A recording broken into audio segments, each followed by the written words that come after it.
ਬਟਾਲਾ ਵਿੱਚ ਹੁਣ ration card ਹੋਲਡਰਾਂ ਨੂੰ ਮਿਲੇਗਾ ਪੂਰਾ ਰਾਸ਼ਨ। ਕਿਸੇ ਨੂੰ ਵੀ ਨਹੀਂ ਹੋਣ ਦਿੱਤਾ ਜਾਵੇਗਾ ਖੱਜਲ ਖੁਆਰ। ਬਜ਼ੁਰਗਾਂ ਨੂੰ ਪਹਿਲ ਦੇ ਆਧਾਰ ਤੇ ਦਿੱਤਾ ਜਾਵੇਗਾ ਰਾਸ਼ਨ। ਜੇ ਕਿਸੇ ਡਿਪੂ ਹੋਲਡਰ ਨੇ ਕੀਤੀ ਖਰਾਬੀ ਤਾਂ ਕਰਾਂਗੇ ਕਾਰਵਾਈ। ਇਹ ਕਹਿਣਾ ਹੈ ਬਟਾਲਾ ਤੋਂ ਐਮਐਲਏ ਅਮਨ ਸ਼ੇਰ ਸਿੰਘ ਸ਼ਹਿਰੀ ਕਲਸੀ ਦਾ, ਜਿਨ੍ਹਾਂ ਨੇ ਡਿਪੂ ਹੋਲਡਰ ਅਤੇ ਸਰਕਾਰੀ ਅਧਿਕਾਰੀਆਂ ਦੇ ਨਾਲ ਅੱਜ ਮੀਟਿੰਗ ਕੀਤੀ ਹੈ। ਐਮਐਲਏ ਕਲਸੀ ਨੇ ਕਿਹਾ ਹੈ ਕਿ ਅਸੀਂ ਆਪਣੀ ਆਪ ਪਾਰਟੀ ਦੇ ਵਰਕਰਾਂ ਦੀਆਂ ਕਮੇਟੀਆਂ ਬਣਾ ਦਿੱਤੀਆਂ ਹਨ, ਜੋ ਹੁਣ ਡਿਪੂ ਹੋਲਡਰਾਂ ਨਾਲ ਮਿਲ ਕੇ ਰਾਸ਼ਨ ਵੰਡਣਗੇ। ਕਿਸੇ ਨੂੰ ਵੀ ਖੱਜਲ ਖੁਆਰ ਨਹੀਂ ਹੋਣ ਦਿੱਤਾ ਜਾਵੇਗਾ। ਬਜ਼ੁਰਗਾਂ ਦੀ ਹੋਵੇਗੀ ਪਹਿਲ। ਜੇਕਰ ਕੋਈ ਵੀ ਰਾਸ਼ਨ ਕਿਸੇ ਨੂੰ ਘੱਟ ਦਿੰਦਾ ਮਿਲਿਆ ਤਾਂ ਕਰਾਂਗੇ ਕਾਰਵਾਈ। ਜੋ ਆਪ ਆਪਣੀਆਂ ਤਨਖਾਹਾਂ ਨੂੰ ਲੈ ਕੇ ਡਿਪੂ ਹੋਲਡਰਾਂ ਨੇ ਮੰਗ ਪੱਤਰ ਦਿੱਤਾ ਹੈ, ਉਸ ਉੱਤੇ ਵੀ ਵਿਚਾਰ ਜ਼ਰੂਰ ਕੀਤਾ ਜਾਵੇਗਾ।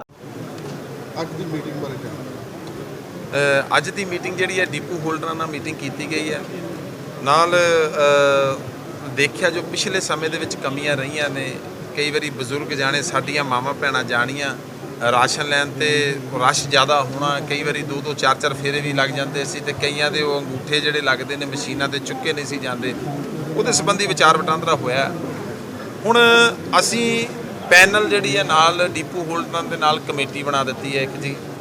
ਜਿੰਨੇ ਵੀ ਸਾਡੇ ਡਿਪੂ ਹੋਲਡਰ ਨੇ ਸਾਹਿਬਾਨ ਨੇ, ਉਹਨਾਂ ਦੇ ਨਾਲ ਜਿਹੜੀ ਸਾਡੀ ਕਮੇਟੀ ਹੈ ਇਕੱਠੇ ਰਲ ਕੇ ਕੰਮ ਕਰਾਂਗੇ। ਸਾਡੀ ਸੋਚ ਇਹ ਹੈ ਵੀ ਜਿਹੜਾ ਗਰੀਬ ਹੈ, ਲੋੜਵੰਦ ਹੈ, ਉਹਦੇ ਘਰ ਰਾਸ਼ਨ ਪਹੁੰਚਣਾ ਚਾਹੀਦਾ। ਕਿਉਂਕਿ ਪਿਛਲੇ ਸਮੇਂ ਦੇ ਵਿੱਚ ਰਾਜਨੀਤੀ ਚੱਕਰਾਂ ਦੇ ਕਰਕੇ ਕਈ ਵਾਰੀ ਇਹਨਾਂ ਵਿਚਾਰਿਆਂ 'ਤੇ ਵੀ ਪ੍ਰੈਸ਼ਰ ਪੈਂਦਾ ਹੈ ਵੀ ਤੁਸੀਂ ਜਿਹੜਾ ਵੀ ਇਹਨਾਂ ਨੂੰ ਰਾਸ਼ਨ ਦਿਓ। ਹੁਣ ਉਹ ਤਗੜਿਆਂ ਵਾਲਾ ਰਾਸ਼ਨ ਜਿਹੜਾ ਵਾ ਉਹ ਕੰਮ ਖਤਮ ਹੋਊਗਾ ਕਲਚਰ। ਹੁਣ ਗਰੀਬ ਦੇ ਮੂੰਹ 'ਚ ਜਿਹੜਾ ਰਾਸ਼ਨ ਹੈ ਉਹ ਜ਼ਰੂਰ ਪਹੁੰਚਾਇਆ ਜਾਵੇ। ਜਿਹੜੀ ਤੁਸੀਂ ਟੀਮ ਬਣਾਈ ਹੈ ਜਾਂ ਕਮੇਟੀਆਂ ਬਣਾਈਆਂ ਨੇ, ਇਹਨਾਂ ਦਾ ਕੰਮ ਕੀ ਹੋਏਗਾ ਔਰ ਇਹ ਟੀਮ ਕਿੱਥੋਂ ਲਈ ਗਈ ਹੈ? ਦੇਖੋ ਜੀ, ਇਹ ਸਮੁੱਚੀ ਸਾਡੀ ਆਮ ਆਦਮੀ ਪਾਰਟੀ ਦੀ ਟੀਮ ਹੈ ਜੀ। ਸਾਡੇ ਇਹਨਾਂ ਦਾ ਮੇਨ ਕੰਮ ਇਹ ਹੈ, ਕੰਮ ਡਿਪੂ ਹੋਲਡਰਾਂ ਨੇ ਕਰਨਾ। ਇਹਨਾਂ ਨੇ ਲਾਗੇ ਖਲੋਣਾ ਹੀ ਹੈ। ਖਲੋ ਕੇ ਜਿਹੜਾ ਰਾਸ਼ਨ ਹੈ ਕੀ ਵਾਕਿਆ ਹੀ ਪੂਰਾ ਦਿੱਤਾ ਜਾ ਰਿਹਾ, ਕੀ ਵਾਕਿਆ ਹੀ ਕਿਸੇ ਨੂੰ ਦਿੱਕਤ ਨਹੀਂ ਆ ਰਹੀ। ਕੋਈ ਮਾਂ, ਕੋਈ ਬਜ਼ੁਰਗ ਜਿਹਦਾ ਅੰਗੂਠਾ ਨਹੀਂ ਲੱਗ ਰਿਹਾ, ਕਿਉਂ ਨਹੀਂ ਲੱਗ ਰਿਹਾ, ਕੀ ਰੀਜ਼ਨ ਹੈ, ਉਹਨੂੰ ਵੇਖ ਕੇ ਵੀ ਇਹ ਕਮੇਟੀ ਬਣਾਉਣ ਦਾ ਕਾਰਨ ਇਹ ਹੈ ਵੀ ਗਰੀਬਾਂ ਦੇ ਨਾਲ ਜਾਂ ਕਿਸੇ ਬਜ਼ੁਰਗ ਨੂੰ ਦੂਸਰਾ ਫੇਰਾ ਨਾ ਪਵੇ। ਸਾਡੀ ਇਹ ਪਹਿਲ ਉਪਰਾਲਾ ਕੀਤਾ ਜੀ। ਜਿਹੜੀ ਹੁਣ ਕਮੇਟੀਆਂ ਤੁਸੀਂ ਬਣਾ ਦਿੱਤੀਆਂ, ਡਿਪੂ ਹੋਲਡਰਸ ਨੇ ਵੀ ਆਪਣੀ ਮੰਗ ਰੱਖ ਦਿੱਤੀ ਆ ਕਿ ਕਰਪਸ਼ਨ ਤਾਂ ਦੀ ਰੁਕ ਸਕਦੀ ਆ ਜੇਕਰ ਉਹਨਾਂ ਨੂੰ ਤਨਖਾਹਾਂ ਲੱਗ ਜਾਣ ਜਾਂ ਉਹਨਾਂ ਨੂੰ ਖਰਚਾ ਦਿੱਤਾ ਜਾਵੇ। ਦੇਖੋ ਜੀ, ਪਹਿਲਾਂ ਤਨਖਾਹਾਂ ਤਾਂ ਨਹੀਂ ਮਿਲਦੀਆਂ। ਹੁਣ ਜਿਹੜਾ ਜਿੰਨੇ ਟਰਾਂਸਪੋਰਟ, ਜਿੰਨੇ ਪਹੁੰਚਾਉਣਾ ਰਾਸ਼ਨ, ਪਹਿਲਾਂ ਤਾਂ ਮੈਂ ਉਹ ਵੀ ਲਿਸਟ ਮੰਗਾਉਣ ਲੱਗਾ ਕਿਹਦੀ ਜ਼ਿੰਮੇਵਾਰੀ ਹੈ, ਇਹਨਾਂ ਦੇ ਸਿਰ ਤੇ ਕਿਉਂ ਬੋਝ ਪਾਇਆ ਜਾਂਦਾ ਹੈ। ਮੈਂ ਇਹ ਵੀ ਕਲੀਅਰਲੀ ਕਿਹਾ ਵਾ ਵੀ ਜਿਹੜਾ ਖਰਚਾ ਨਹੀਂ ਚੱਲ ਸਕਦਾ ਸਾਨੂੰ ਲਿਖ ਕੇ ਦੇ ਦਿਓ, ਕੋਈ ਗੱਲ ਨਹੀਂ, ਆਪਾਂ ਡਿਪੂ ਹੋਲਡਰ ਕਿਸੇ ਹੋਰ ਨੂੰ ਦੇ ਦਈਏ। ਲੋਕ ਤਿਆਰ ਨੇ, ਕੰਮ ਕਰਨ ਵਾਲੇ ਤਿਆਰ ਨੇ, ਇਮਾਨਦਾਰ ਬੰਦੇ ਨੇ। ਡਿਪੂ ਹੋਲਡਰਾਂ ਦੇ ਵਿੱਚੋਂ ਵੀ ਮੇਰੇ ਹਿਸਾਬ ਨਾਲ 90% ਬੰਦੇ ਉਹ ਨੇ ਜਿਹੜੇ ਜਜ਼ਬਾਤੀ ਨੇ, ਜਿਹੜੇ ਕੁਝ ਕਰਨਾ ਚਾਹੁੰਦੇ ਨੇ, ਪਰ ਕਈ ਵਾਰੀ ਮਜਬੂਰੀਆਂ ਐਸੀਆਂ ਬਣ ਜਾਂਦੀਆਂ ਨੇ ਜਿਹੜੀਆਂ ਇਹਨਾਂ ਨੂੰ ਖੁੱਲ੍ਹ ਕੇ ਕੰਮ ਨਹੀਂ ਕਰਨ ਦਿੱਤਾ ਜਾਂਦਾ। ਜਿਹੜੀ ਮੇਨ ਤੁਹਾਡੇ ਸਾਰੇ ਵਲੰਟੀਅਰਸ ਨੇ ਤੁਹਾਨੂੰ ਗੱਲ ਦੱਸੀ ਜੇ, ਪਰ ਇੱਕ ਗੱਲ ਕਿਸੇ ਨੇ ਇਸ਼ੂ ਰੇਜ਼ ਨਹੀਂ ਕੀਤਾ, ਜਿਹੜਾ ਕਿ ਕਰਪਸ਼ਨ ਦੀ ਜੜ ਜਿਹੜੀ ਆ ਉਹ ਸਰਕਾਰੀ ਮੁਲਾਜ਼ਮ। ਜਦੋਂ ਸਰਕਾਰੀ ਮੁਲਾਜ਼ਮ ਅੰਗੂਠਾ ਲਵਾਉਂਦਾ, ਉਹ ਕਿਸੇ ਵੀ ਜਿਹੜਾ ਲਾਭਪਾਤਰੀ ਆ ਉਹਨੂੰ ਸਰਕਾਰੀ ਕੰਪਿਊਟਰਾਈਜ਼ ਪਰਚੀ ਨਹੀਂ ਦਿੰਦਾ। ਡਿਪੂ ਹੋਲਡਰ ਤੇ ਸਰਕਾਰੀ ਮੁਲਾਜ਼ਮ ਰਲ ਕੇ ਕਰਪਸ਼ਨ ਕਰਦੇ ਆ ਤੇ ਉਹਨਾਂ ਨੂੰ ਹੱਥ ਦੀ ਲਿਖੀ ਪਰਚੀ ਮਿਲਦੀ, ਉੱਤੇ ਕੁਆਂਟੀਟੀ ਨਹੀਂ ਲਿਖੀ ਹੁੰਦੀ। ਹੁਣ ਸਰਕਾਰ ਕਿਹਦੀ ਹੈ? ਝਾੜੂ ਵਾਲਿਆਂ, ਇਮਾਨਦਾਰ ਸਰਕਾਰ ਹੈ। ਪਿੱਛੇ ਜੋ ਹੋ ਗਿਆ ਮੈਂ ਉਹਦੇ ਬਾਰੇ ਨਹੀਂ ਕਹਿ ਸਕਦਾ, ਪਰ ਅੱਗੇ ਜੋ ਹੋਊਗਾ ਵਧੀਆ ਹੋਊਗਾ, ਹੱਕ ਸੱਚ ਤੇ ਹੋਊਗਾ। ਤੇ ਪਹਿਲ ਕਦਮੀ ਦੇ ਜਿਹੜੀਆਂ ਸਰਕਾਰੀ ਰੂਪ ਰੇਖਾ ਜੋ ਲਿਖੀਆਂ ਹੁੰਦੀਆਂ ਨੇ ਬਤੌਰ ਉਹਨਾਂ ਤੇ ਕੰਮ। ਜਿਹੜੇ ਨਹੀਂ ਕਰਨਗੇ ਫਿਰ ਉਹ ਜਿਸ ਤਰ੍ਹਾਂ ਹੁਣ ਵੀ ਆ ਚੱਲਣ ਹੀ ਦਿਆ ਸਿਸਟਮ।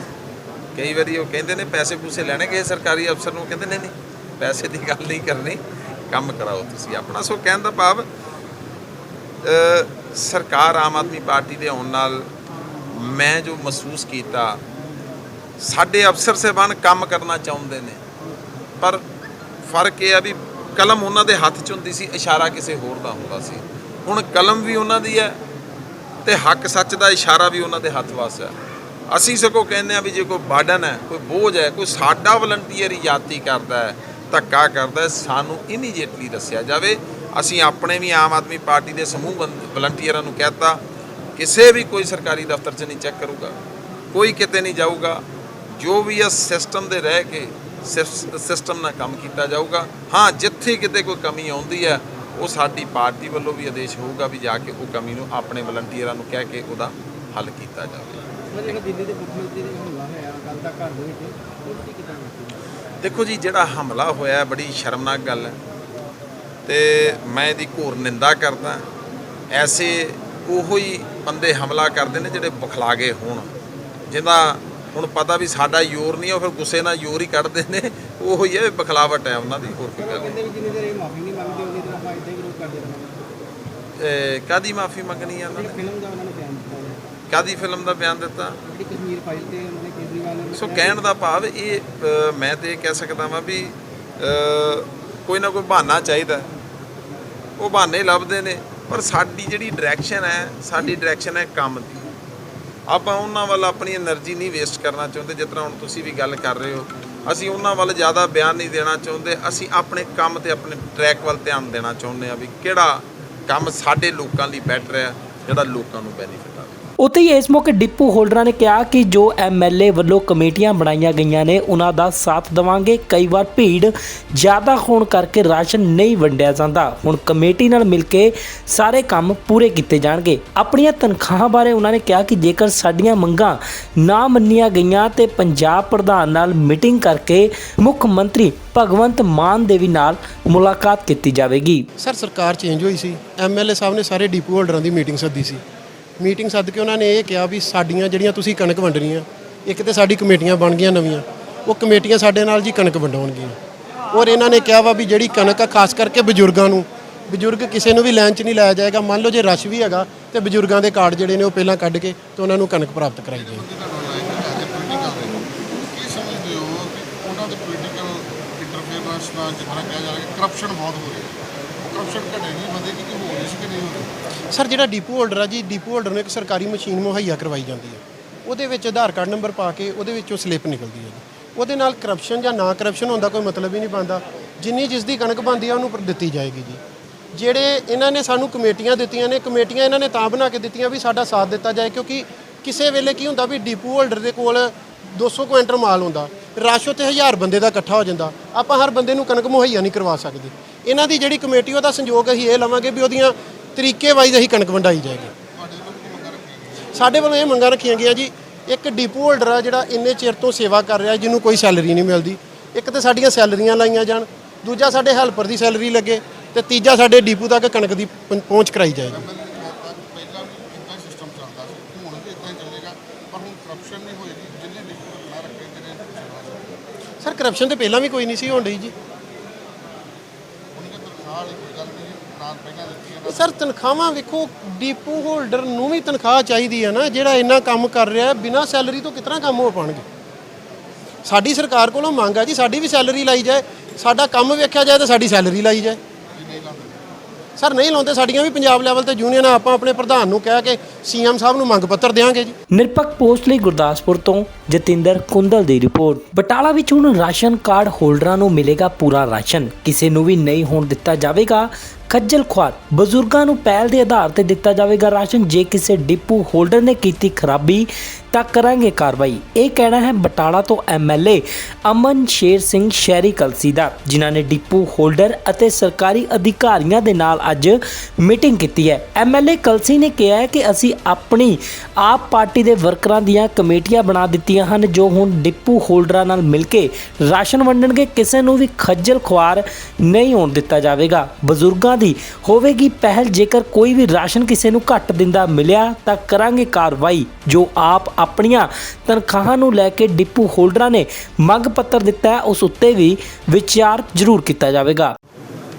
ਅੱਜ ਦੀ ਮੀਟਿੰਗ ਬਾਰੇ ਜਾਣਕਾਰੀ। ਅੱਜ ਦੀ ਮੀਟਿੰਗ ਜਿਹੜੀ ਹੈ ਡਿਪੂ ਹੋਲਡਰਾਂ ਨਾਲ ਮੀਟਿੰਗ ਕੀਤੀ ਗਈ ਹੈ। ਨਾਲ ਦੇਖਿਆ ਜੋ ਪਿਛਲੇ ਸਮੇਂ ਦੇ ਵਿੱਚ ਕਮੀਆਂ ਰਹੀਆਂ ਨੇ, ਕਈ ਵਾਰੀ ਬਜ਼ੁਰਗ ਜਾਣੇ, ਸਾਡੀਆਂ ਮਾਵਾਂ ਭੈਣਾਂ ਜਾਣੀਆਂ ਰਾਸ਼ਨ ਲੈਣ ਤੇ ਰਸ਼ ਜ਼ਿਆਦਾ ਹੋਣਾ, ਕਈ ਵਾਰੀ 2-2 4-4 ਫੇਰੇ ਵੀ ਲੱਗ ਜਾਂਦੇ ਸੀ ਤੇ ਕਈਆਂ ਦੇ ਉਹ ਅੰਗੂਠੇ ਜਿਹੜੇ ਲੱਗਦੇ ਨੇ ਮਸ਼ੀਨਾਂ ਤੇ ਚੁੱਕੇ ਨਹੀਂ ਸੀ ਜਾਂਦੇ। ਉਹਦੇ ਸੰਬੰਧੀ ਵਿਚਾਰ ਵਟਾਂਦਰਾ ਹੋਇਆ। ਹੁਣ ਅਸੀਂ ਪੈਨਲ ਜਿਹੜੀ ਹੈ ਨਾਲ ਡਿਪੂ ਹੋਲਡਰਾਂ ਦੇ ਨਾਲ ਕਮੇਟੀ ਬਣਾ ਦਿੱਤੀ ਹੈ ਇੱਕ ਜੀ, ਜਿੰਨੇ ਵੀ ਸਾਡੇ ਡਿਪੂ ਹੋਲਡਰ ਨੇ ਸਾਹਿਬਾਨ ਨੇ ਉਹਨਾਂ ਦੇ ਨਾਲ ਜਿਹੜੀ ਸਾਡੀ ਕਮੇਟੀ ਹੈ ਇਕੱਠੇ ਰਲ ਕੇ ਕੰਮ ਕਰਾਂਗੇ। ਸਾਡੀ ਸੋਚ ਇਹ ਹੈ ਵੀ ਜਿਹੜਾ ਗਰੀਬ ਹੈ ਲੋੜਵੰਦ ਹੈ ਉਹਦੇ ਘਰ ਰਾਸ਼ਨ ਪਹੁੰਚਣਾ ਚਾਹੀਦਾ, ਕਿਉਂਕਿ ਪਿਛਲੇ ਸਮੇਂ ਦੇ ਵਿੱਚ ਰਾਜਨੀਤੀ ਚੱਕਰਾਂ ਦੇ ਕਰਕੇ ਕਈ ਵਾਰੀ ਇਹਨਾਂ ਵਿਚਾਰਿਆਂ ਦੇ ਵੀ ਪ੍ਰੈਸ਼ਰ ਪੈਂਦਾ ਹੈ ਵੀ ਤੁਸੀਂ ਜਿਹੜਾ ਵੀ ਇਹਨਾਂ ਨੂੰ ਰਾਸ਼ਨ ਦਿਓ। ਹੁਣ ਉਹ ਤਗੜਿਆਂ ਵਾਲਾ ਰਾਸ਼ਨ ਜਿਹੜਾ ਵਾ ਉਹ ਕੰਮ ਖਤਮ ਹੋਊਗਾ ਕਲਚਰ। ਹੁਣ ਗਰੀਬ ਦੇ ਮੂੰਹ 'ਚ ਜਿਹੜਾ ਰਾਸ਼ਨ ਹੈ ਉਹ ਜ਼ਰੂਰ ਪਹੁੰਚਾਇਆ ਜਾਵੇ। ਜਿਹੜੀ ਤੁਸੀਂ ਟੀਮ ਬਣਾਈ ਹੈ ਜਾਂ ਕਮੇਟੀਆਂ ਬਣਾਈਆਂ ਨੇ, ਇਹਨਾਂ ਦਾ ਕੰਮ ਕੀ ਹੋਏਗਾ ਔਰ ਇਹ ਟੀਮ ਕਿੱਥੋਂ ਲਈ ਗਈ ਹੈ? ਦੇਖੋ ਜੀ, ਇਹ ਸਮੁੱਚੀ ਸਾਡੀ ਆਮ ਆਦਮੀ ਪਾਰਟੀ ਦੀ ਟੀਮ ਹੈ ਜੀ। ਸਾਡੇ ਇਹਨਾਂ ਦਾ ਮੇਨ ਕੰਮ ਇਹ ਹੈ, ਕੰਮ ਡਿਪੂ ਹੋਲਡਰਾਂ ਨੇ ਕਰਨਾ, ਇਹਨਾਂ ਨੇ ਲਾਗੇ ਖਲੋਣਾ ਹੀ ਹੈ।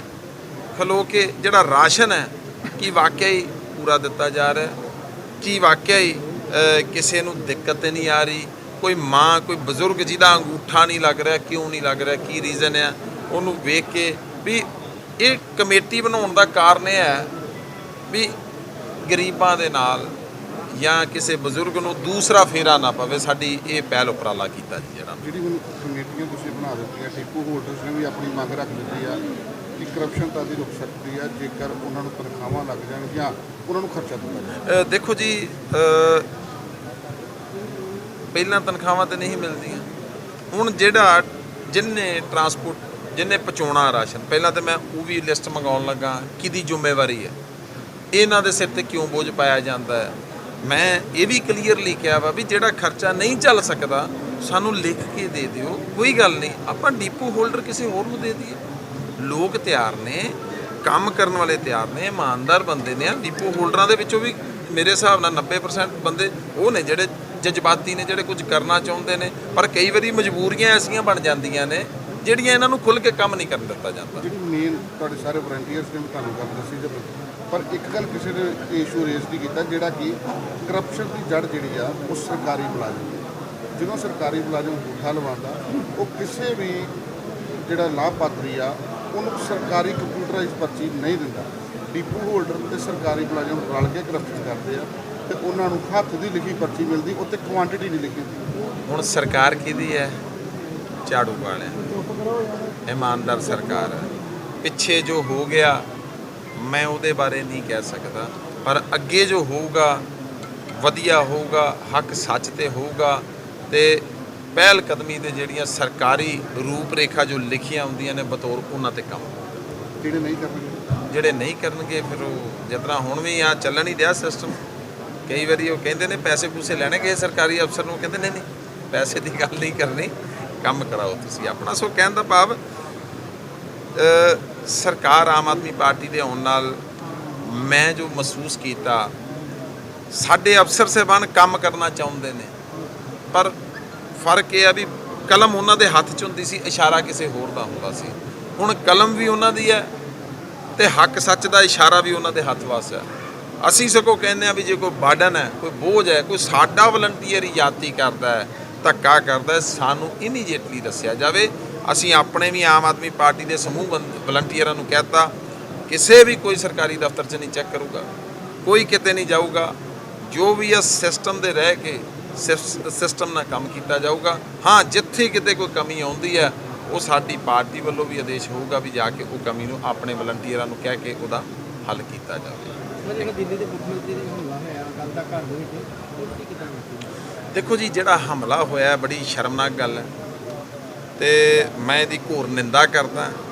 ਐਸੇ ਉਹੋ ਹੀ ਬੰਦੇ ਹਮਲਾ ਕਰਦੇ ਨੇ ਜਿਹੜੇ ਬਖਲਾਗੇ ਹੋਣ, ਜਿਹਦਾ ਹੁਣ ਪਤਾ ਵੀ ਸਾਡਾ ਯੋਰ ਨਹੀਂ, ਉਹ ਫਿਰ ਗੁੱਸੇ ਨਾਲ ਯੋਰ ਹੀ ਕੱਢਦੇ ਨੇ। ਉਹੋ ਹੀ ਹੈ, ਬਖਲਾਵਟ ਹੈ ਉਹਨਾਂ ਦੀ, ਹੋਰ ਕੋਈ ਗੱਲ ਕਹਿੰਦੇ ਵੀ ਜਿੰਨੀ ਦੇਰ ਇਹ ਮਾਫੀ ਨਹੀਂ ਮੰਗਦੇ ਉਨੀ ਦੇਰ ਆਪਾਂ ਇੱਦਾਂ ਹੀ ਵਿਰੋਧ ਕਰਦੇ ਰਹਾਂਗੇ। ਨਹੀਂ। ਕਾਹਦੀ ਮਾਫੀ ਮੰਗਣੀ ਹੈ ਉਹਨਾਂ ਨੇ? ਫਿਲਮ ਦਾ ਉਹਨਾਂ ਨੇ ਬਿਆਨ ਦਿੱਤਾ ਹੈ, ਕਾਹਦੀ ਫਿਲਮ ਦਾ ਬਿਆਨ ਦਿੱਤਾ? ਜਿਹੜੀ ਕਸ਼ਮੀਰ ਫਾਈਲ ਤੇ ਉਹਨਾਂ ਨੇ ਕੇਜਰੀਵਾਲ ਨੇ। ਸੋ ਕਹਿਣ ਦਾ ਭਾਵ ਇਹ, ਮੈਂ ਤੇ ਇਹ ਕਹਿ ਸਕਦਾ ਵਾਂ ਵੀ ਕੋਈ ਨਾ ਕੋਈ ਬਹਾਨਾ ਚਾਹੀਦਾ, ਉਹ ਬਹਾਨੇ ਲੱਭਦੇ ਨੇ। ਪਰ ਸਾਡੀ ਜਿਹੜੀ ਡਾਇਰੈਕਸ਼ਨ ਹੈ ਕੰਮ ਦੀ। ਆਪਾਂ ਉਹਨਾਂ ਵੱਲ ਆਪਣੀ એનર્ਜੀ ਨਹੀਂ ਵੇਸਟ ਕਰਨਾ ਚਾਹੁੰਦੇ। ਜਿਸ ਤਰ੍ਹਾਂ ਹੁਣ ਤੁਸੀਂ ਵੀ ਗੱਲ ਕਰ ਰਹੇ ਹੋ, ਅਸੀਂ ਉਹਨਾਂ ਵੱਲ ਜ਼ਿਆਦਾ ਬਿਆਨ ਨਹੀਂ ਦੇਣਾ ਚਾਹੁੰਦੇ। ਅਸੀਂ ਆਪਣੇ ਕੰਮ ਤੇ ਆਪਣੇ ਟਰੈਕ ਵੱਲ ਧਿਆਨ ਦੇਣਾ ਚਾਹੁੰਦੇ ਹਾਂ ਵੀ ਕਿਹੜਾ ਕੰਮ ਸਾਡੇ ਲੋਕਾਂ ਲਈ ਬੈਟਰ ਹੈ, ਜਿਹੜਾ ਲੋਕਾਂ ਨੂੰ ਬੈਨੀਫਿਟ ਆਵੇ। ਉੱਥੇ ਹੀ ਇਸ ਮੌਕੇ ਡਿਪੂ ਹੋਲਡਰਾਂ ਨੇ ਕਿਹਾ ਕਿ ਜੋ ਐਮਐਲਏ ਵੱਲੋਂ ਕਮੇਟੀਆਂ ਬਣਾਈਆਂ ਗਈਆਂ ਨੇ ਉਹਨਾਂ ਦਾ ਸਾਥ ਦੇਵਾਂਗੇ। ਕਈ ਵਾਰ ਭੀੜ ਜ਼ਿਆਦਾ ਹੋਣ ਕਰਕੇ ਰਾਸ਼ਨ ਨਹੀਂ ਵੰਡਿਆ ਜਾਂਦਾ। ਹੁਣ ਕਮੇਟੀ ਨਾਲ ਮਿਲ ਕੇ ਸਾਰੇ ਕੰਮ ਪੂਰੇ ਕੀਤੇ ਜਾਣਗੇ। ਆਪਣੀਆਂ ਤਨਖਾਹਾਂ ਬਾਰੇ ਉਹਨਾਂ ਨੇ ਕਿਹਾ ਕਿ ਜੇਕਰ ਸਾਡੀਆਂ ਮੰਗਾਂ ਨਾ ਮੰਨੀਆਂ ਗਈਆਂ ਤੇ ਪੰਜਾਬ ਪ੍ਰਧਾਨ ਨਾਲ ਮੀਟਿੰਗ ਕਰਕੇ ਮੁੱਖ ਮੰਤਰੀ ਭਗਵੰਤ ਮਾਨ ਦੇ ਵੀ ਨਾਲ ਮੁਲਾਕਾਤ ਕੀਤੀ ਜਾਵੇਗੀ। ਸਰ ਸਰਕਾਰ ਚੇਂਜ ਹੋਈ ਸੀ, ਐਮਐਲਏ ਸਾਹਿਬ ਨੇ ਸਾਰੇ ਡਿਪੂ ਹੋਲਡਰਾਂ ਦੀ ਮੀਟਿੰਗ ਸੱਦੀ ਸੀ। ਮੀਟਿੰਗ ਸੱਦ ਕੇ ਉਹਨਾਂ ਨੇ ਇਹ ਕਿਹਾ ਵੀ ਸਾਡੀਆਂ ਜਿਹੜੀਆਂ ਤੁਸੀਂ ਕਣਕ ਵੰਡਣੀਆਂ, ਇੱਕ ਤੇ ਸਾਡੀ ਕਮੇਟੀਆਂ ਬਣ ਗਈਆਂ ਨਵੀਆਂ, ਉਹ ਕਮੇਟੀਆਂ ਸਾਡੇ ਨਾਲ ਜੀ ਕਣਕ ਵੰਡਾਉਣਗੀਆਂ। ਔਰ ਇਹਨਾਂ ਨੇ ਕਿਹਾ ਵਾ ਵੀ ਜਿਹੜੀ ਕਣਕ ਆ ਖਾਸ ਕਰਕੇ ਬਜ਼ੁਰਗਾਂ ਨੂੰ, ਬਜ਼ੁਰਗ ਕਿਸੇ ਨੂੰ ਵੀ ਲਾਈਨ 'ਚ ਨਹੀਂ ਲਾਇਆ ਜਾਏਗਾ। ਮੰਨ ਲਓ ਜੇ ਰਸ਼ ਵੀ ਹੈਗਾ ਤੇ ਬਜ਼ੁਰਗਾਂ ਦੇ ਕਾਰਡ ਜਿਹੜੇ ਨੇ ਉਹ ਪਹਿਲਾਂ ਕੱਢ ਕੇ ਤੇ ਉਹਨਾਂ ਨੂੰ ਕਣਕ ਪ੍ਰਾਪਤ ਕਰਾਈ ਜਾਏਗੀ। ਕੀ ਸਮਝਦੇ ਹੋ ਕਿ ਉਹਨਾਂ ਦੇ ਪੋਲੀਟੀਕਲ ਇੰਟਰਫੇਰੈਂਸ ਨਾਲ ਜਿੱਦਾਂ ਕਿਹਾ ਜਾ ਰਿਹਾ ਕਰਪਸ਼ਨ ਬਹੁਤ ਹੋ ਰਹੀ ਹੈ, ਉਹ ਕਰਪਸ਼ਨ ਘਟੇਗੀ ਵਧੇਗੀ ਕਿ ਹੋ ਰਹੀ ਸੀ ਕਿ ਨਹੀਂ ਹੋ ਰਹੀ? ਸਰ ਜਿਹੜਾ ਡਿਪੂ ਹੋਲਡਰ ਆ ਜੀ, ਡਿਪੂ ਹੋਲਡਰ ਨੂੰ ਇੱਕ ਸਰਕਾਰੀ ਮਸ਼ੀਨ ਮੁਹੱਈਆ ਕਰਵਾਈ ਜਾਂਦੀ ਹੈ। ਉਹਦੇ ਵਿੱਚ ਆਧਾਰ ਕਾਰਡ ਨੰਬਰ ਪਾ ਕੇ ਉਹਦੇ ਵਿੱਚੋਂ ਸਲਿੱਪ ਨਿਕਲਦੀ ਹੈ ਜੀ। ਉਹਦੇ ਨਾਲ ਕਰਪਸ਼ਨ ਜਾਂ ਨਾ ਕਰਪਸ਼ਨ ਹੁੰਦਾ ਕੋਈ ਮਤਲਬ ਹੀ ਨਹੀਂ ਬਣਦਾ। ਜਿੰਨੀ ਜਿਸ ਦੀ ਕਣਕ ਬਣਦੀ ਆ ਉਹਨੂੰ ਦਿੱਤੀ ਜਾਏਗੀ ਜੀ। ਜਿਹੜੇ ਇਹਨਾਂ ਨੇ ਸਾਨੂੰ ਕਮੇਟੀਆਂ ਦਿੱਤੀਆਂ ਨੇ, ਕਮੇਟੀਆਂ ਇਹਨਾਂ ਨੇ ਤਾਂ ਬਣਾ ਕੇ ਦਿੱਤੀਆਂ ਵੀ ਸਾਡਾ ਸਾਥ ਦਿੱਤਾ ਜਾਏ, ਕਿਉਂਕਿ ਕਿਸੇ ਵੇਲੇ ਕੀ ਹੁੰਦਾ ਵੀ ਡਿਪੂ ਹੋਲਡਰ ਦੇ ਕੋਲ 200 ਕੁਇੰਟਲ ਮਾਲ ਹੁੰਦਾ, ਰਸ਼ ਉੱਤੇ 1000 ਬੰਦੇ ਦਾ ਇਕੱਠਾ ਹੋ ਜਾਂਦਾ, ਆਪਾਂ ਹਰ ਬੰਦੇ ਨੂੰ ਕਣਕ ਮੁਹੱਈਆ ਨਹੀਂ ਕਰਵਾ ਸਕਦੇ। ਇਹਨਾਂ ਦੀ ਜਿਹੜੀ ਕਮੇਟੀ ਉਹਦਾ ਸੰਯੋਗ ਅਸੀਂ ਇਹ ਲਵਾਂਗੇ ਵੀ ਉਹਦੀਆਂ ਤਰੀਕੇ ਵਾਈਜ਼ ਅਸੀਂ ਕਣਕ ਵੰਡਾਈ ਜਾਏਗੀ। ਸਾਡੇ ਵੱਲੋਂ ਇਹ ਮੰਗਾਂ ਰੱਖੀਆਂ ਗਈਆਂ ਜੀ, ਇੱਕ ਡਿਪੂ ਹੋਲਡਰ ਆ ਜਿਹੜਾ ਇੰਨੇ ਚਿਰ ਤੋਂ ਸੇਵਾ ਕਰ ਰਿਹਾ ਜਿਹਨੂੰ ਕੋਈ ਸੈਲਰੀ ਨਹੀਂ ਮਿਲਦੀ, ਇੱਕ ਤਾਂ ਸਾਡੀਆਂ ਸੈਲਰੀਆਂ ਲਾਈਆਂ ਜਾਣ, ਦੂਜਾ ਸਾਡੇ ਹੈਲਪਰ ਦੀ ਸੈਲਰੀ ਲੱਗੇ ਤੇ ਤੀਜਾ ਸਾਡੇ ਡਿਪੂ ਤੱਕ ਕਣਕ ਦੀ ਪਹੁੰਚ ਕਰਾਈ ਜਾਏਗੀ। ਪਹਿਲਾਂ ਵੀ ਇੱਦਾਂ ਹੀ ਸਿਸਟਮ ਚੱਲਦਾ ਸੀ, ਹੁਣ ਵੀ ਇੱਦਾਂ ਹੀ ਚੱਲੇਗਾ, ਪਰ ਹੁਣ ਕਰਪਸ਼ਨ ਨਹੀਂ ਹੋਏਗੀ। ਜਿੰਨੇ ਡਿਪੂ ਨਾ ਰੱਖੇ ਜਿਹੜੇ ਸਰ ਕਰਪਸ਼ਨ ਤੇ ਪਹਿਲਾਂ ਵੀ ਕੋਈ ਨਹੀਂ ਸੀ ਹੋਣ ਡਈ ਜੀ। ਉਹਨਾਂ ਦੀ ਤਨਖਾਹ ਵਾਲੀ ਕੋਈ ਗੱਲ ਨਹੀਂ ਹੈ, ਨਾ ਪਹਿਲਾਂ ਦਿੱਤੀ ਹੈ। ਸਰ ਤਨਖਾਹਾਂ ਵੇਖੋ, ਡਿਪੂ ਹੋਲਡਰ ਨੂੰ ਵੀ ਤਨਖਾਹ ਚਾਹੀਦੀ ਹੈ ਨਾ। ਜਿਹੜਾ ਇੰਨਾ ਕੰਮ ਕਰ ਰਿਹਾ ਬਿਨਾਂ ਸੈਲਰੀ ਤੋਂ ਕਿਤਨਾ ਕੰਮ ਹੋ ਪਾਣਗੇ। ਸਾਡੀ ਸਰਕਾਰ ਕੋਲੋਂ ਮੰਗ ਆ ਜੀ ਸਾਡੀ ਵੀ ਸੈਲਰੀ ਲਾਈ ਜਾਏ, ਸਾਡਾ ਕੰਮ ਵੇਖਿਆ ਜਾਏ ਤਾਂ ਸਾਡੀ ਸੈਲਰੀ ਲਾਈ ਜਾਏ। ਸਰ ਨਹੀਂ ਲਾਉਂਦੇ, ਸਾਡੀਆਂ ਵੀ ਪੰਜਾਬ ਲੈਵਲ ਤੇ ਯੂਨੀਅਨ ਆਪਾਂ ਆਪਣੇ ਪ੍ਰਧਾਨ ਨੂੰ ਕਹਿ ਕੇ ਸੀਐਮ ਸਾਹਿਬ ਨੂੰ ਮੰਗ ਪੱਤਰ ਦੇਵਾਂਗੇ ਜੀ। ਨਿਰਪੱਖ ਪੋਸਟ ਲਈ ਗੁਰਦਾਸਪੁਰ ਤੋਂ ਜਤਿੰਦਰ ਕੁੰਦਲ ਦੀ ਰਿਪੋਰਟ। ਬਟਾਲਾ ਵਿੱਚ ਹੁਣ ਰਾਸ਼ਨ ਕਾਰਡ ਹੋਲਡਰਾਂ ਨੂੰ ਮਿਲੇਗਾ ਪੂਰਾ ਰਾਸ਼ਨ, ਕਿਸੇ ਨੂੰ ਵੀ ਨਹੀਂ ਹੋਣ ਦਿੱਤਾ ਜਾਵੇਗਾ ਖੱਜਲ ਖੁਆਰ। ਬਜ਼ੁਰਗਾਂ ਨੂੰ ਪਹਿਲ ਦੇ ਆਧਾਰ ਤੇ ਦਿੱਤਾ ਜਾਵੇਗਾ ਰਾਸ਼ਨ। ਜੇ ਕਿਸੇ ਡਿਪੂ ਹੋਲਡਰ ਨੇ ਕੀਤੀ ਖਰਾਬੀ ਤਾਂ ਕਰਾਂਗੇ ਕਾਰਵਾਈ। ਇਹ ਕਹਿਣਾ ਹੈ ਬਟਾਲਾ ਤੋਂ ਐਮਐਲਏ ਅਮਨ ਸ਼ੇਰ ਸਿੰਘ ਸ਼ਹਿਰੀ ਕਲਸੀ ਦਾ, ਜਿਨ੍ਹਾਂ ਨੇ ਡਿਪੂ ਹੋਲਡਰ ਅਤੇ ਸਰਕਾਰੀ ਅਧਿਕਾਰੀਆਂ ਦੇ ਨਾਲ ਅੱਜ ਮੀਟਿੰਗ ਕੀਤੀ ਹੈ। ਐਮਐਲਏ ਕਲਸੀ ਨੇ ਕਿਹਾ ਹੈ ਕਿ ਅਸੀਂ ਆਪਣੀ ਆਪ ਪਾਰਟੀ ਦੇ ਵਰਕਰਾਂ ਦੀਆਂ ਕਮੇਟੀਆਂ ਬਣਾ ਦਿੱਤੀਆਂ ਹਨ ਜੋ ਹੁਣ ਡਿਪੂ ਹੋਲਡਰਾਂ ਨਾਲ ਮਿਲ ਕੇ ਰਾਸ਼ਨ ਵੰਡਣਗੇ। ਕਿਸੇ ਨੂੰ ਵੀ ਖੱਜਲ ਖੁਆਰ ਨਹੀਂ ਹੋਣ ਦਿੱਤਾ ਜਾਵੇਗਾ। ਬਜ਼ੁਰਗਾਂ ਦੀ ਹੋਵੇਗੀ ਪਹਿਲ। ਜੇਕਰ ਕੋਈ ਵੀ ਰਾਸ਼ਨ ਕਿਸੇ ਨੂੰ ਘੱਟ ਦਿੰਦਾ ਮਿਲਿਆ ਤਾਂ ਕਰਾਂਗੇ ਕਾਰਵਾਈ। ਜੋ ਆਪ ਆਪਣੀਆਂ ਤਨਖਾਹਾਂ ਨੂੰ ਲੈ ਕੇ ਡਿਪੂ ਹੋਲਡਰਾਂ ਨੇ ਮੰਗ ਪੱਤਰ ਦਿੱਤਾ ਹੈ ਉਸ ਉੱਤੇ ਵੀ ਵਿਚਾਰ ਜ਼ਰੂਰ ਕੀਤਾ ਜਾਵੇਗਾ। ਅੱਜ ਦੀ ਮੀਟਿੰਗ ਬਾਰੇ ਜਾਣਕਾਰੀ। ਅੱਜ ਦੀ ਮੀਟਿੰਗ ਜਿਹੜੀ ਹੈ ਡਿਪੂ ਹੋਲਡਰਾਂ ਨਾਲ ਮੀਟਿੰਗ ਕੀਤੀ ਗਈ ਹੈ। ਨਾਲ ਦੇਖਿਆ ਜੋ ਪਿਛਲੇ ਸਮੇਂ ਦੇ ਵਿੱਚ ਕਮੀਆਂ ਰਹੀਆਂ ਨੇ, ਕਈ ਵਾਰੀ ਬਜ਼ੁਰਗ ਜਾਣੇ, ਸਾਡੀਆਂ ਮਾਵਾਂ ਭੈਣਾਂ ਜਾਣੀਆਂ ਰਾਸ਼ਨ ਲੈਣ ਤੇ ਰਸ਼ ਜ਼ਿਆਦਾ ਹੋਣਾ, ਕਈ ਵਾਰੀ 2-2 4-4 ਫੇਰੇ ਵੀ ਲੱਗ ਜਾਂਦੇ ਸੀ ਤੇ ਕਈਆਂ ਦੇ ਉਹ ਅੰਗੂਠੇ ਜਿਹੜੇ ਲੱਗਦੇ ਨੇ ਮਸ਼ੀਨਾਂ ਤੇ ਚੁੱਕੇ ਨਹੀਂ ਸੀ ਜਾਂਦੇ। ਉਹਦੇ ਸੰਬੰਧੀ ਵਿਚਾਰ ਵਟਾਂਦਰਾ ਹੋਇਆ। ਹੁਣ ਅਸੀਂ ਪੈਨਲ ਜਿਹੜੀ ਹੈ ਨਾਲ ਡਿਪੂ ਹੋਲਡਰਾਂ ਦੇ ਨਾਲ ਕਮੇਟੀ ਬਣਾ ਦਿੱਤੀ ਹੈ ਇੱਕ ਜੀ। ਜਿੰਨੇ ਵੀ ਸਾਡੇ ਡਿਪੂ ਹੋਲਡਰ ਨੇ ਸਾਹਿਬਾਨ ਨੇ ਉਹਨਾਂ ਦੇ ਨਾਲ ਜਿਹੜੀ ਸਾਡੀ ਕਮੇਟੀ ਹੈ ਇਕੱਠੇ ਰਲ ਕੇ ਕੰਮ ਕਰਾਂਗੇ। ਸਾਡੀ ਸੋਚ ਇਹ ਹੈ ਵੀ ਜਿਹੜਾ ਗਰੀਬ ਹੈ, ਲੋੜਵੰਦ ਹੈ, ਉਹਦੇ ਘਰ ਰਾਸ਼ਨ ਪਹੁੰਚਣਾ ਚਾਹੀਦਾ, ਕਿਉਂਕਿ ਪਿਛਲੇ ਸਮੇਂ ਦੇ ਵਿੱਚ ਰਾਜਨੀਤੀ ਚੱਕਰਾਂ ਦੇ ਕਰਕੇ ਕਈ ਵਾਰੀ ਇਹਨਾਂ ਵਿਚਾਰਿਆਂ ਤੇ ਵੀ ਪ੍ਰੈਸ਼ਰ ਪੈਂਦਾ ਹੈ ਵੀ ਤੁਸੀਂ ਜਿਹੜਾ ਵੀ ਇਹਨਾਂ ਨੂੰ ਰਾਸ਼ਨ ਦਿਓ। ਹੁਣ ਉਹ ਤਗੜਿਆਂ ਵਾਲਾ ਰਾਸ਼ਨ ਜਿਹੜਾ ਵਾ ਉਹ ਕੰਮ ਖਤਮ ਹੋਊਗਾ ਕਲਚਰ। ਹੁਣ ਗਰੀਬ ਦੇ ਮੂੰਹ 'ਚ ਜਿਹੜਾ ਰਾਸ਼ਨ ਹੈ ਉਹ ਜ਼ਰੂਰ ਜਿਹੜਾ ਵਾ ਪਹੁੰਚਾਇਆ ਜਾਵੇ। ਜਿਹੜੀ ਤੁਸੀਂ ਟੀਮ ਬਣਾਈ ਹੈ ਜਾਂ ਕਮੇਟੀਆਂ ਬਣਾਈਆਂ ਨੇ, ਇਹਨਾਂ ਦਾ ਕੰਮ ਕੀ ਹੋਏਗਾ ਔਰ ਇਹ ਟੀਮ ਕਿੱਥੋਂ ਲਈ ਗਈ ਹੈ? ਦੇਖੋ ਜੀ, ਇਹ ਸਮੁੱਚੀ ਸਾਡੀ ਆਮ ਆਦਮੀ ਪਾਰਟੀ ਦੀ ਟੀਮ ਹੈ ਜੀ। ਸਾਡੇ ਇਹਨਾਂ ਦਾ ਮੇਨ ਕੰਮ ਇਹ ਹੈ, ਕੰਮ ਡਿਪੂ ਹੋਲਡਰਾਂ ਨੇ ਕਰਨਾ। ਇਹਨਾਂ ਨੇ ਲਾਗੇ ਖਲੋਣਾ ਹੀ ਹੈ, ਖਲੋ ਕੇ ਜਿਹੜਾ ਰਾਸ਼ਨ ਹੈ ਕੀ ਵਾਕਿਆ ਹੀ ਪੂਰਾ ਦਿੱਤਾ ਜਾ ਰਿਹਾ, ਕੀ ਵਾਕਿਆ ਹੀ ਕਿਸੇ ਨੂੰ ਦਿੱਕਤ ਤਾਂ ਨਹੀਂ ਆ ਰਹੀ। ਕੋਈ ਮਾਂ, ਕੋਈ ਬਜ਼ੁਰਗ ਜਿਹਦਾ ਅੰਗੂਠਾ ਨਹੀਂ ਲੱਗ ਰਿਹਾ, ਕਿਉਂ ਨਹੀਂ ਲੱਗ ਰਿਹਾ, ਕੀ ਰੀਜ਼ਨ ਹੈ, ਉਹਨੂੰ ਵੇਖ ਕੇ ਵੀ ਇਹ ਕਮੇਟੀ ਬਣਾਉਣ ਦਾ ਕਾਰਨ ਇਹ ਹੈ ਵੀ ਗਰੀਬਾਂ ਦੇ ਨਾਲ ਜਾਂ ਕਿਸੇ ਬਜ਼ੁਰਗ ਨੂੰ ਦੂਸਰਾ ਫੇਰਾ ਨਾ ਪਵੇ। ਸਾਡੀ ਇਹ ਪਹਿਲ ਉਪਰਾਲਾ ਕੀਤਾ ਜੀ। ਜਿਹੜਾ ਜਿਹੜੀ ਹੁਣ ਕਮੇਟੀਆਂ ਤੁਸੀਂ ਬਣਾ ਦਿੱਤੀਆਂ, ਡਿਪੂ ਹੋਲਡਰਸ ਨੇ ਵੀ ਆਪਣੀ ਮੰਗ ਰੱਖ ਦਿੱਤੀ ਆ ਕਿ ਕਰਪਸ਼ਨ ਤਾਂ ਦੀ ਰੁਕ ਸਕਦੀ ਹੈ ਜੇਕਰ ਉਹਨਾਂ ਨੂੰ ਤਨਖਾਹਾਂ ਲੱਗ ਜਾਣਗੀਆਂ, ਉਹਨਾਂ ਨੂੰ ਖਰਚਾ ਦਿੱਤਾ ਜਾਏ। ਦੇਖੋ ਜੀ, ਪਹਿਲਾਂ ਤਨਖਾਹਾਂ ਤੇ ਨਹੀਂ ਮਿਲਦੀਆਂ। ਹੁਣ ਜਿਹੜਾ ਜਿੰਨੇ ਟਰਾਂਸਪੋਰਟ ਜਿੰਨੇ ਪਹੁੰਚਾਉਣਾ ਰਾਸ਼ਨ, ਪਹਿਲਾਂ ਤਾਂ ਮੈਂ ਉਹ ਵੀ ਲਿਸਟ ਮੰਗਾਉਣ ਲੱਗਾ ਕਿਹਦੀ ਜ਼ਿੰਮੇਵਾਰੀ ਹੈ, ਇਹਨਾਂ ਦੇ ਸਿਰ ਤੇ ਕਿਉਂ ਬੋਝ ਪਾਇਆ ਜਾਂਦਾ ਹੈ। ਮੈਂ ਇਹ ਵੀ ਕਲੀਅਰਲੀ ਕਿਹਾ ਵਾ ਵੀ ਜਿਹੜਾ ਖਰਚਾ ਨਹੀਂ ਚੱਲ ਸਕਦਾ ਸਾਨੂੰ ਲਿਖ ਕੇ ਦੇ ਦਿਓ, ਕੋਈ ਗੱਲ ਨਹੀਂ, ਆਪਾਂ ਡੀਪੂ ਹੋਲਡਰ ਕਿਸੇ ਹੋਰ ਨੂੰ ਦੇ ਦਈਏ। ਲੋਕ ਤਿਆਰ ਨੇ, ਕੰਮ ਕਰਨ ਵਾਲੇ ਤਿਆਰ ਨੇ, ਇਮਾਨਦਾਰ ਬੰਦੇ ਨੇ। ਡੀਪੂ ਹੋਲਡਰਾਂ ਦੇ ਵਿੱਚੋਂ ਵੀ ਮੇਰੇ ਹਿਸਾਬ ਨਾਲ 90% ਬੰਦੇ ਉਹ ਨੇ ਜਿਹੜੇ ਜਜ਼ਬਾਤੀ ਨੇ, ਜਿਹੜੇ ਕੁਝ ਕਰਨਾ ਚਾਹੁੰਦੇ ਨੇ, ਪਰ ਕਈ ਵਾਰੀ ਮਜਬੂਰੀਆਂ ਐਸੀਆਂ ਬਣ ਜਾਂਦੀਆਂ ਨੇ ਜਿਹੜੀਆਂ ਇਹਨਾਂ ਨੂੰ ਖੁੱਲ੍ਹ ਕੇ ਕੰਮ ਨਹੀਂ ਕਰਨ ਦਿੱਤਾ ਜਾਂਦਾ। ਜਿਹੜੀ ਮੇਨ ਤੁਹਾਡੇ ਸਾਰੇ ਵਲੰਟੀਅਰਸ ਨੇ ਤੁਹਾਨੂੰ ਗੱਲ ਦੱਸੀ ਤੇ ਪਰ ਇੱਕ ਗੱਲ ਕਿਸੇ ਨੇ ਇਸ਼ੂ ਰੇਜ਼ ਨਹੀਂ ਕੀਤਾ, ਜਿਹੜਾ ਕਿ ਕਰਪਸ਼ਨ ਦੀ ਜੜ ਜਿਹੜੀ ਆ ਉਹ ਸਰਕਾਰੀ ਮੁਲਾਜ਼ਮ ਹੈ। ਜਦੋਂ ਸਰਕਾਰੀ ਮੁਲਾਜ਼ਮ ਅੰਗੂਠਾ ਲਵਾਉਂਦਾ, ਉਹ ਕਿਸੇ ਵੀ ਜਿਹੜਾ ਲਾਭਪਾਤਰੀ ਆ ਉਹਨੂੰ ਸਰਕਾਰੀ ਕੰਪਿਊਟਰਾਈਜ਼ ਪਰਚੀ ਨਹੀਂ ਦਿੰਦਾ। ਡੀਪੂ ਹੋਲਡਰ ਤੇ ਸਰਕਾਰੀ ਮੁਲਾਜ਼ਮ ਰਲ ਕੇ ਕਰਪਸ਼ਨ ਕਰਦੇ ਆ ਤੇ ਉਹਨਾਂ ਨੂੰ ਹੱਥ ਦੀ ਲਿਖੀ ਪਰਚੀ ਮਿਲਦੀ, ਉੱਤੇ ਕੁਆਂਟੀਟੀ ਨਹੀਂ ਲਿਖੀ ਹੁੰਦੀ। ਹੁਣ ਸਰਕਾਰ ਕਿਹਦੀ ਹੈ?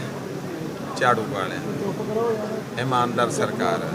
ਪਿੱਛੇ ਜੋ ਹੋ ਗਿਆ ਮੈਂ ਉਹਦੇ ਬਾਰੇ ਨਹੀਂ ਕਹਿ ਸਕਦਾ, ਪਰ ਅੱਗੇ ਜੋ ਹੋਊਗਾ ਵਧੀਆ ਹੋਊਗਾ, ਹੱਕ ਸੱਚ ਤੇ ਹੋਊਗਾ। ਤੇ ਪਹਿਲ ਕਦਮੀ ਦੇ ਜਿਹੜੀਆਂ ਸਰਕਾਰੀ ਰੂਪ ਰੇਖਾ ਜੋ ਲਿਖੀਆਂ ਹੁੰਦੀਆਂ ਨੇ ਬਤੌਰ ਉਹਨਾਂ ਤੇ ਕੰਮ, ਜਿਹੜੇ ਨਹੀਂ ਕਰਨਗੇ, ਜਿਹੜੇ ਨਹੀਂ ਕਰਨਗੇ ਫਿਰ ਉਹ ਜਿਸ ਤਰ੍ਹਾਂ ਹੁਣ ਵੀ ਆ ਚੱਲਣ ਹੀ ਦਿਆ ਸਿਸਟਮ। ਕਈ ਵਾਰੀ ਉਹ ਕਹਿੰਦੇ ਨੇ ਪੈਸੇ ਪੂਸੇ ਲੈਣੇ, ਕਿਸੇ ਸਰਕਾਰੀ ਅਫਸਰ ਨੂੰ ਕਹਿੰਦੇ ਨਹੀਂ ਪੈਸੇ ਦੀ ਗੱਲ ਨਹੀਂ ਕਰਨੀ, ਕੰਮ ਕਰਾਓ ਤੁਸੀਂ ਆਪਣਾ। ਸੋ ਕਹਿਣ ਦਾ ਭਾਵ ਸਰਕਾਰ ਆਮ ਆਦਮੀ ਪਾਰਟੀ ਦੇ ਆਉਣ ਨਾਲ ਮੈਂ ਜੋ ਮਹਿਸੂਸ ਕੀਤਾ, ਸਾਡੇ ਅਫਸਰ ਸਾਹਿਬਾਨ ਕੰਮ ਕਰਨਾ ਚਾਹੁੰਦੇ ਨੇ, ਪਰ ਫਰਕ ਇਹ ਆ ਵੀ ਕਲਮ ਉਹਨਾਂ ਦੇ ਹੱਥ 'ਚ ਹੁੰਦੀ ਸੀ, ਇਸ਼ਾਰਾ ਕਿਸੇ ਹੋਰ ਦਾ ਹੁੰਦਾ ਸੀ। ਹੁਣ ਕਲਮ ਵੀ ਉਹਨਾਂ ਦੀ ਹੈ ਤੇ ਹੱਕ ਸੱਚ ਦਾ ਇਸ਼ਾਰਾ ਵੀ ਉਹਨਾਂ ਦੇ ਹੱਥ ਵਾਸ ਹੈ। ਅਸੀਂ ਸਗੋਂ ਕਹਿੰਦੇ ਆ ਵੀ ਜੇ ਕੋਈ ਬਾਰਡਨ ਹੈ, ਕੋਈ ਬੋਝ ਹੈ, ਕੋਈ ਸਾਡਾ ਵਲੰਟੀਅਰ ਯਾਤੀ ਕਰਦਾ ਹੈ, ਧੱਕਾ ਕਰਦਾ, ਸਾਨੂੰ ਇਮੀਡੀਏਟਲੀ ਦੱਸਿਆ ਜਾਵੇ। ਅਸੀਂ ਆਪਣੇ ਵੀ ਆਮ ਆਦਮੀ ਪਾਰਟੀ ਦੇ ਸਮੂਹ ਵਲੰਟੀਅਰਾਂ ਨੂੰ ਕਹਿਤਾ, ਕਿਸੇ ਵੀ ਕੋਈ ਸਰਕਾਰੀ ਦਫ਼ਤਰ 'ਚ ਨਹੀਂ ਚੈੱਕ ਕਰੂਗਾ, ਕੋਈ ਕਿਤੇ ਨਹੀਂ ਜਾਊਗਾ, ਜੋ ਵੀ ਆ ਸਿਸਟਮ ਦੇ ਰਹਿ ਕੇ ਸਿਸਟਮ ਨਾਲ ਕੰਮ ਕੀਤਾ ਜਾਊਗਾ। ਹਾਂ, ਜਿੱਥੇ ਕਿਤੇ ਕੋਈ ਕਮੀ ਆਉਂਦੀ ਹੈ ਉਹ ਸਾਡੀ ਪਾਰਟੀ ਵੱਲੋਂ ਵੀ ਆਦੇਸ਼ ਹੋਊਗਾ ਵੀ ਜਾ ਕੇ ਉਹ ਕਮੀ ਨੂੰ ਆਪਣੇ ਵਲੰਟੀਅਰਾਂ ਨੂੰ ਕਹਿ ਕੇ ਉਹਦਾ ਹੱਲ ਕੀਤਾ ਜਾਵੇ। ਜਿਹੜਾ ਦਿੱਲੀ ਦੇ ਮੁੱਖ ਮੰਤਰੀ ਦਾ ਹਮਲਾ ਹੋਇਆ ਕੱਲ੍ਹ ਦਾ ਘਰ ਦੇ ਵਿੱਚ, ਉਹਦੀ ਕਿੱਦਾਂ ਦੇਖੀ? ਦੇਖੋ ਜੀ, ਜਿਹੜਾ ਹਮਲਾ ਹੋਇਆ ਬੜੀ ਸ਼ਰਮਨਾਕ ਗੱਲ ਹੈ ਤੇ ਮੈਂ ਇਹਦੀ ਘੋਰ ਨਿੰਦਾ ਕਰਦਾ।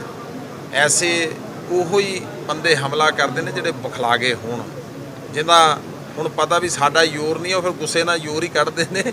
ਉਹੋ ਹੀ ਹੈ, ਬਖਲਾਵਟ ਹੈ ਉਹਨਾਂ ਦੀ, ਹੋਰ ਕੋਈ ਗੱਲ ਕਹਿੰਦੇ ਵੀ ਜਿੰਨੀ ਦੇਰ ਇਹ ਮਾਫੀ ਨਹੀਂ ਮੰਗਦੇ ਉਹਦੀ ਤਰ੍ਹਾਂ ਆਪਾਂ ਇੱਦਾਂ ਹੀ ਵਿਰੋਧ ਕਰਦੇ ਰਹਾਂਗੇ। ਨਹੀਂ। ਕਾਹਦੀ ਮਾਫੀ ਮੰਗਣੀ ਹੈ ਉਹਨਾਂ ਨੇ? ਫਿਲਮ ਦਾ ਉਹਨਾਂ ਨੇ ਬਿਆਨ ਦਿੱਤਾ ਹੈ, ਕਾਹਦੀ ਫਿਲਮ ਦਾ ਬਿਆਨ ਦਿੱਤਾ? ਜਿਹੜੀ ਕਸ਼ਮੀਰ ਫਾਈਲ ਤੇ ਉਹਨਾਂ ਨੇ ਕੇਜਰੀਵਾਲ ਨੇ ਸੋ ਕਹਿਣ ਦਾ ਭਾਵ ਇਹ ਮੈਂ ਤੇ ਇਹ ਕਹਿ ਸਕਦਾ ਵਾਂ ਵੀ ਕੋਈ ਨਾ ਕੋਈ ਬਹਾਨਾ ਚਾਹੀਦਾ, ਉਹ ਬਹਾਨੇ ਲੱਭਦੇ ਨੇ। ਪਰ ਸਾਡੀ ਜਿਹੜੀ ਡਾਇਰੈਕਸ਼ਨ ਹੈ, ਸਾਡੀ ਡਾਇਰੈਕਸ਼ਨ ਹੈ ਕੰਮ ਦੀ। ਆਪਾਂ ਉਹਨਾਂ ਵੱਲ ਆਪਣੀ એનર્ਜੀ ਨਹੀਂ ਵੇਸਟ ਕਰਨਾ ਚਾਹੁੰਦੇ। ਜਿਸ ਤਰ੍ਹਾਂ ਹੁਣ ਤੁਸੀਂ ਵੀ ਗੱਲ ਕਰ ਰਹੇ ਹੋ, ਅਸੀਂ ਉਹਨਾਂ ਵੱਲ ਜ਼ਿਆਦਾ ਬਿਆਨ ਨਹੀਂ ਦੇਣਾ ਚਾਹੁੰਦੇ। ਅਸੀਂ ਆਪਣੇ ਕੰਮ ਤੇ ਆਪਣੇ ਟਰੈਕ ਵੱਲ ਧਿਆਨ ਦੇਣਾ ਚਾਹੁੰਦੇ ਹਾਂ ਵੀ ਕਿਹੜਾ ਕੰਮ ਸਾਡੇ ਲੋਕਾਂ ਲਈ ਬੈਟਰ ਹੈ, ਜਿਹੜਾ ਲੋਕਾਂ ਨੂੰ ਬੈਨੀਫਿਟ ਆਵੇ। ਉੱਥੇ ਹੀ ਇਸ ਮੌਕੇ ਡਿਪੂ ਹੋਲਡਰਾਂ ਨੇ ਕਿਹਾ ਕਿ ਜੋ ਐਮਐਲਏ ਵੱਲੋਂ ਕਮੇਟੀਆਂ ਬਣਾਈਆਂ ਗਈਆਂ ਨੇ ਉਹਨਾਂ ਦਾ ਸਾਥ ਦੇਵਾਂਗੇ। ਕਈ ਵਾਰ ਭੀੜ ਜ਼ਿਆਦਾ ਹੋਣ ਕਰਕੇ ਰਾਸ਼ਨ ਨਹੀਂ ਵੰਡਿਆ ਜਾਂਦਾ, ਹੁਣ ਕਮੇਟੀ ਨਾਲ ਮਿਲ ਕੇ ਸਾਰੇ ਕੰਮ ਪੂਰੇ ਕੀਤੇ ਜਾਣਗੇ। ਆਪਣੀਆਂ ਤਨਖਾਹਾਂ ਬਾਰੇ ਉਹਨਾਂ ਨੇ ਕਿਹਾ ਕਿ ਜੇਕਰ ਸਾਡੀਆਂ ਮੰਗਾਂ ਨਾ ਮੰਨੀਆਂ ਗਈਆਂ ਤੇ ਪੰਜਾਬ ਪ੍ਰਧਾਨ ਨਾਲ ਮੀਟਿੰਗ ਕਰਕੇ ਮੁੱਖ ਮੰਤਰੀ ਭਗਵੰਤ ਮਾਨ ਦੇ ਵੀ ਨਾਲ ਮੁਲਾਕਾਤ ਕੀਤੀ ਜਾਵੇਗੀ। ਸਰ, ਸਰਕਾਰ ਚੇਂਜ ਹੋਈ ਸੀ, ਐਮਐਲਏ ਸਾਹਿਬ ਨੇ ਸਾਰੇ ਡੀਪੂ ਹੋਲਡਰਾਂ ਦੀ ਮੀਟਿੰਗ ਸੱਦੀ ਸੀ। ਮੀਟਿੰਗ ਸੱਦ ਕੇ ਉਹਨਾਂ ਨੇ ਇਹ ਕਿਹਾ ਵੀ ਸਾਡੀਆਂ ਜਿਹੜੀਆਂ ਤੁਸੀਂ ਕਣਕ ਵੰਡਣੀਆਂ, ਇੱਕ ਤੇ ਸਾਡੀ ਕਮੇਟੀਆਂ ਬਣ ਗਈਆਂ ਨਵੀਆਂ, ਉਹ ਕਮੇਟੀਆਂ ਸਾਡੇ ਨਾਲ ਜੀ ਕਣਕ ਵੰਡਾਉਣਗੀਆਂ। ਔਰ ਇਹਨਾਂ ਨੇ ਕਿਹਾ ਵਾ ਵੀ ਜਿਹੜੀ ਕਣਕ ਆ ਖਾਸ ਕਰਕੇ ਬਜ਼ੁਰਗਾਂ ਨੂੰ, ਬਜ਼ੁਰਗ ਕਿਸੇ ਨੂੰ ਵੀ ਲਾਈਨ 'ਚ ਨਹੀਂ ਲਾਇਆ ਜਾਏਗਾ। ਮੰਨ ਲਓ ਜੇ ਰਸ਼ ਵੀ ਹੈਗਾ ਤੇ ਬਜ਼ੁਰਗਾਂ ਦੇ ਕਾਰਡ ਜਿਹੜੇ ਨੇ ਉਹ ਪਹਿਲਾਂ ਕੱਢ ਕੇ ਤੇ ਉਹਨਾਂ ਨੂੰ ਕਣਕ ਪ੍ਰਾਪਤ ਕਰਾਈ ਜਾਏਗੀ। ਕੀ ਸਮਝਦੇ ਹੋ ਕਿ ਉਹਨਾਂ ਦੇ ਪੋਲੀਟੀਕਲ ਇੰਟਰਫੇਰੈਂਸ ਨਾਲ ਜਿਸ ਤਰ੍ਹਾਂ ਕਿਹਾ ਜਾ ਰਿਹਾ ਕਿ ਕਰਪਸ਼ਨ ਬਹੁਤ ਹੋ ਰਹੀ ਹੈ, ਉਹ ਕਰਪਸ਼ਨ ਘਟੇਗੀ ਵਧੇਗੀ ਕਿ ਹੋ ਰਹੀ ਸੀ ਕਿ ਨਹੀਂ ਹੋ ਰਹੀ? ਸਰ, ਜਿਹੜਾ ਡੀਪੂ ਹੋਲਡਰ ਆ ਜੀ, ਡੀਪੂ ਹੋਲਡਰ ਨੂੰ ਇੱਕ ਸਰਕਾਰੀ ਮਸ਼ੀਨ ਮੁਹੱਈਆ ਕਰਵਾਈ ਜਾਂਦੀ ਹੈ। ਉਹਦੇ ਵਿੱਚ ਆਧਾਰ ਕਾਰਡ ਨੰਬਰ ਪਾ ਕੇ ਉਹਦੇ ਵਿੱਚੋਂ ਸਲਿੱਪ ਨਿਕਲਦੀ ਹੈ ਜੀ। ਉਹਦੇ ਨਾਲ ਕਰਪਸ਼ਨ ਜਾਂ ਨਾ ਕਰਪਸ਼ਨ ਹੁੰਦਾ ਕੋਈ ਮਤਲਬ ਹੀ ਨਹੀਂ ਬਣਦਾ। ਜਿੰਨੀ ਜਿਸ ਦੀ ਕਣਕ ਬਣਦੀ ਆ ਉਹਨੂੰ ਦਿੱਤੀ ਜਾਏਗੀ ਜੀ। ਜਿਹੜੇ ਇਹਨਾਂ ਨੇ ਸਾਨੂੰ ਕਮੇਟੀਆਂ ਦਿੱਤੀਆਂ ਨੇ, ਕਮੇਟੀਆਂ ਇਹਨਾਂ ਨੇ ਤਾਂ ਬਣਾ ਕੇ ਦਿੱਤੀਆਂ ਵੀ ਸਾਡਾ ਸਾਥ ਦਿੱਤਾ ਜਾਏ, ਕਿਉਂਕਿ ਕਿਸੇ ਵੇਲੇ ਕੀ ਹੁੰਦਾ ਵੀ ਡੀਪੂ ਹੋਲਡਰ ਦੇ ਕੋਲ 200 ਕੁਇੰਟਲ ਮਾਲ ਹੁੰਦਾ, ਰਸ਼ ਉੱਤੇ 1000 ਬੰਦੇ ਦਾ ਇਕੱਠਾ ਹੋ ਜਾਂਦਾ, ਆਪਾਂ ਹਰ ਬੰਦੇ ਨੂੰ ਕਣਕ ਮੁਹੱਈਆ ਨਹੀਂ ਕਰਵਾ ਸਕਦੇ। ਇਹਨਾਂ ਦੀ ਜਿਹੜੀ ਕਮੇਟੀ ਉਹਦਾ ਸੰਯੋਗ ਅਸੀਂ ਇਹ ਲਵਾਂਗੇ ਵੀ ਉਹਦੀਆਂ ਤਰੀਕੇ ਵਾਈਜ਼ ਅਸੀਂ ਕਣਕ ਵੰਡਾਈ ਜਾਏਗੀ। ਸਾਡੇ ਵੱਲੋਂ ਇਹ ਮੰਗਾਂ ਰੱਖੀਆਂ ਗਈਆਂ ਜੀ, ਇੱਕ ਡਿਪੂ ਹੋਲਡਰ ਆ ਜਿਹੜਾ ਇੰਨੇ ਚਿਰ ਤੋਂ ਸੇਵਾ ਕਰ ਰਿਹਾ ਜਿਹਨੂੰ ਕੋਈ ਸੈਲਰੀ ਨਹੀਂ ਮਿਲਦੀ, ਇੱਕ ਤਾਂ ਸਾਡੀਆਂ ਸੈਲਰੀਆਂ ਲਾਈਆਂ ਜਾਣ, ਦੂਜਾ ਸਾਡੇ ਹੈਲਪਰ ਦੀ ਸੈਲਰੀ ਲੱਗੇ, ਤੇ ਤੀਜਾ ਸਾਡੇ ਡਿਪੂ ਤੱਕ ਕਣਕ ਦੀ ਪਹੁੰਚ ਕਰਾਈ ਜਾਏਗੀ। ਪਹਿਲਾਂ ਵੀ ਇੱਦਾਂ ਸਿਸਟਮ ਚੱਲਦਾ ਸੀ, ਹੁਣ ਵੀ ਇੱਦਾਂ ਹੀ ਚੱਲੇਗਾ, ਪਰ ਹੁਣ ਕਰਪਸ਼ਨ ਨਹੀਂ ਹੋਏਗੀ। ਜਿੰਨੇ ਡਿਪੂ ਨਾ ਰੱਖੇ ਜਿਹੜੇ ਸਰ ਕਰਪਸ਼ਨ ਤੇ ਪਹਿਲਾਂ ਵੀ ਕੋਈ ਨਹੀਂ ਸੀ ਹੋਣ ਡਈ ਜੀ।